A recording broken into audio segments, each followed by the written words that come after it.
আচ্ছা, গজ কাপড় দিয়ে যদি এত সুন্দর একটা টপস বা ফ্রক বানানো যায় কেমন হয় বলুন তো? আজকে আপনাদের সাথে খুবই সুন্দর একটা টপস কাটিং ভিডিও শেয়ার করব। ভিডিওটা স্কিপ না করে পুরো ভিডিওটা দেখবেন। আশা করি নতুনদের জন্য অনেক উপকার হবে। ফার্স্টে আমি টপসের নিচের কুচির কাপড়টা কেটে নিব। টপসের বুকের পাটটা বাদে নিচের আমি 2টা লেয়ার দেব। তো এখানে আমি প্রথমে একটা লেয়ারের মধ্যে লম্বা নিয়েছি 15 ইঞ্চি, চওড়া নিয়েছি 35 ইঞ্চি, আর নিচেরটাতে নিয়েছি 20 ইঞ্চি লম্বা আর চওড়া নিয়েছি 40 ইঞ্চি। আপনারা আপনাদের ইচ্ছা মতো কম বেশি নিতে পারবেন, সমস্যা নেই। যত বেশি গেট দিবেন তত বেশি সুন্দর লাগবে দেখতে। এই যে আমি এখানে লেয়ারগুলা দিয়ে আপনাদেরকে দেখিয়ে দিচ্ছি যে কিভাবে হবে। এরপর আমি বুকের পার্টটা কাটিং করব উপরের।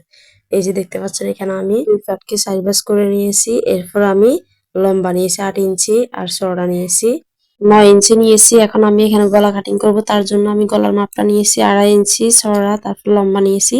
আমি লম্বা গলার মাপ সামনের গলা একটু বড় নিয়েছি আর পিছনের গলাটা ছোট নিয়েছি। সামনের গলার মধ্যে সামনের পাটে একটু বোতাম হবে, সামনের দিকে একটু ডিজাইন করব।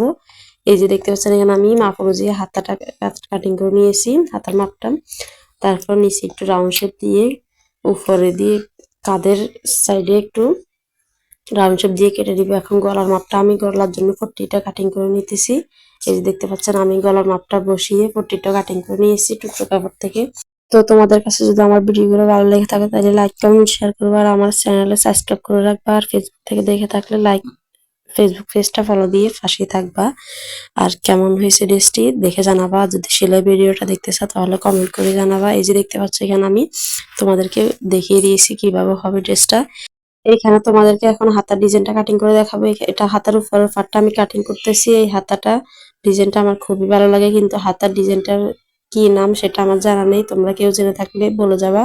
এই যে দেখতে পাচ্ছ এখানে উপরে হবে এরকম, আর নিচের দিকে মাঝখান দিয়ে কুচি হবে। নিচ সাইডও কুচি হবে না, উপরের সাইডও কুচি হবে না। এখন তোমাদেরকে সেলাই করে দেখাই। যে দেখতে পাচ্ছ এখানে আমি ফার্স্টে বুকের পার্টের গলাটা সেলাই করব, সামনের পার্টের। পিছনের পার্টের গলাটা আমি তোমাদেরকে দেখাবো না। এখানে আমি সামনের পার্টের গলা যেভাবে সেলাই করছি সেম ভাবে পিছনের গলাটাও সেলাই করব।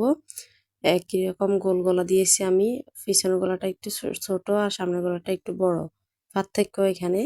এই যে দেখতে পাচ্ছ এখানে আমি ফার্স্টে গলাটাকে বাবদা ফাটে বসিয়ে তারপর সেলাই করে উল্টিয়ে নিয়েছি, নিয়ে চিকন করে সাইড সেলাই দিয়ে তারপর আবার উল্টিয়ে নিয়ে একটা সাফ সেলাই দিয়ে দিয়েছি উল্টা সাইডে। এখন সাফ সেলাইটা দেওয়া শেষ। এই যে গলা সেলাই করা শেষ। এখন আমি একটু কাটিং করে নিয়েছি সামনের পাটের দিকে 2 ইঞ্চি। এটা কাটিং করে নিয়েছি আমি সামনের পাটে বিগে শেপ গলা দিয়ে তারপর বোতাম দিব। এই জন্য আমি বি শেপের মতো করে একটু কাটিং করে নিয়েছি, নিয়ে আমি পট্টিটা জয়েন্ট করে নিব সামনের পাটে। এখন পট্টি জয়েন্ট করার জন্য একটা কাপড় নিয়েছি কেটে, নিয়ে তারপর একটা ফিতা বানিয়ে নিয়েছি চিকন করে কট ফিতা। এখন ফিতাটা বানিয়ে আমি ফিতাটাকে বসিয়ে সেলাই করে নিয়ে চিকন করে কাট করে দিয়ে একটু উল্টিয়ে নিয়েছি, নিয়ে তারপর সাইডে এই যে আমি বাস করে করে সেলাই দিব পুরোটা। বাস করে সেলাই করা এই যে দেখতে পাচ্ছ কিভাবে বাস করে সেলাই করে নিতেছি। সেলাই করা শেষ হলে এখন আমি আবার চিকন করে একটা সাইডে সেলাই করে দিব যেন ভালোভাবে আটকে থাকে। এই জন্য এই যে আমার সেলাই করা শেষ পুরোটা। কেমন হয়েছে দেখে জানাবো। তারপর এখন আমি বুকের পাটের সাথে নিচের যে কুচির অংশটা আছে ওটা জয়েন্ট করে নিব। এই যে সামনের পাটেরটা আমি জয়েন্ট করে দেখিয়ে দিতেছি তোমাদেরকে। এই যে জয়েন্ট করা শেষ। এখন আমি বুকের মধ্যে লেস বসাবো। ওই সাপ সেলাই দেওয়ার টাইম আমি লেসটা বসিয়ে সাপ সেলাই দিয়ে দিব।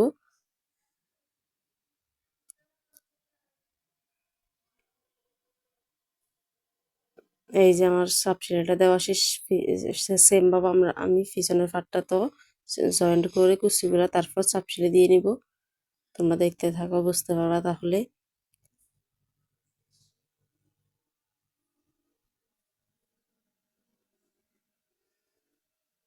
এই যে আমার পিছনের পাটটা দেওয়া শেষ। এখন আমি পিছনের পাটটা তো সাপ সেলাইটা দিয়ে নিয়েছি, নিয়ে আমি এখন আরেকটা যে লেয়ার দিয়েছি 2টা লেয়ার দিয়েছিলাম না, এখন আরেকটা লেয়ার নিচের লেয়ারটাও আমি জয়েন্ট করে নিব কুচি দিয়ে দিয়ে।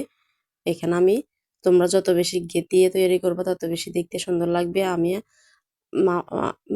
মাপটা তো বলে দিয়েছি যে আমি কতটুকু ঘের দিয়েছি, তোমরা চাইলে আরো বেশি দিতে পারো কমও দিতে পারো। এই যে এখন আমি ফুটটা জয়েন্ট করে নিব। ফুটটা কিভাবে জয়েন্ট করছি এটা খেয়াল করবা। এইভাবে জয়েন্ট করলে ফিনিশিংটা ভালো আসে। অনেকে এটা জানে না যে কিভাবে ফুটের জয়েন্ট করতে হয়।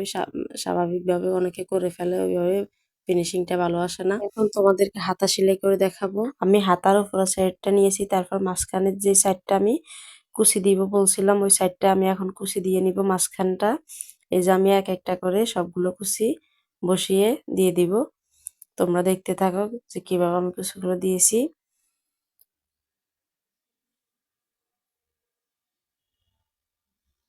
এই যে আমার কুচিগুলো দেওয়া শেষ। আমি সেম ভাবে অপর সাইডেও কুচি দিয়ে কাপড়টার সাথে জয়েন্ট করে নিব আরেকটা। এই যে আমি এখানে 2 ইঞ্চি একটা কাপড় নিয়েছি, এই কাপড়ের সাথে আমি এখন জয়েন্ট করে নিব।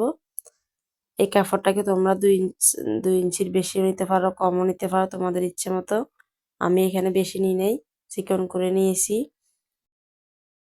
আমি এখানে একটা হাতা সেলাই করে তোমাদেরকে দেখিয়ে দিলাম। অপর হাতাটি আমি অফলাইনে সেলাই করে নিয়েছি। এই যে আমি কুচিগুলো দিয়ে নিয়েছি পুরোটা। এখন আমি এটাকে একটু কাট করে তারপর উল্টিয়ে একটা বাঁশ দিয়ে সেলাই করে নিব।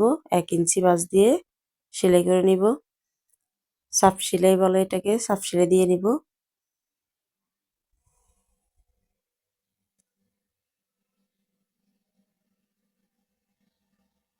এই যে সাপ সেলাই দেওয়া শেষ, আমার হাতাটা সেলাই করা শেষ। এখন আমি হাতাটাকে ফুটের সাথে জয়েন্ট করে নিব। এই যে দেখতে পাচ্ছ আমি এখানে ফুটের মাঝখান বরাবর ধরে তার হাতার কাপড়ের মাঝখানটা ধরে তারপর মাঝখান থেকে সেলাই করে নিব। মাঝখান থেকে সেলাই করলে তাহলে ধরতে সুবিধা হয়, এলোমেলো হয় না, সমানভাবে হয়ে যায়। তোমরা যারা নতুন আছো যে হাতা সেলাই করতে যে পারো না, ভালোভাবে ফিনিশিং হয় না, তারা মাঝখান থেকে সেলাই করবা। এক সাইড সেলাই করে এখন আমি অপর সাইডটাও মাঝখান থেকে সেলাই করে নিয়েছি। দুইটা সাইড সেম ভাবে মাঝখান থেকে সেলাই করে নিব। এখন সেলাই করা শেষ। আমি হাতাকে ভাঁজ করে তারপর মাপ অনুযায়ী, মানে যতটুকু মাপ রাখবো ওই মাপ অনুযায়ী সেলাইটা দিয়ে নিব পুরা হাতা থেকে নিচ পর্যন্ত। তো তোমরা আমার ভিডিওগুলো কে কোন জেলা থেকে দেখতেছো কমেন্ট করে জানাবা। আর আমার ভিডিওগুলো যদি ভালো লেগে থাকে তাহলে আমার চ্যানেলটি সাবস্ক্রাইব করে দিবা। এই যে আমার এখন এক সাইড সেলাই করা শেষ। এখন আমি অপর সাইডটিও সেম ভাবে সেলাই করে নিব। এই যে অপর সাইডটিও আমি সেম ভাবে সেলাই করে নিচ্ছি।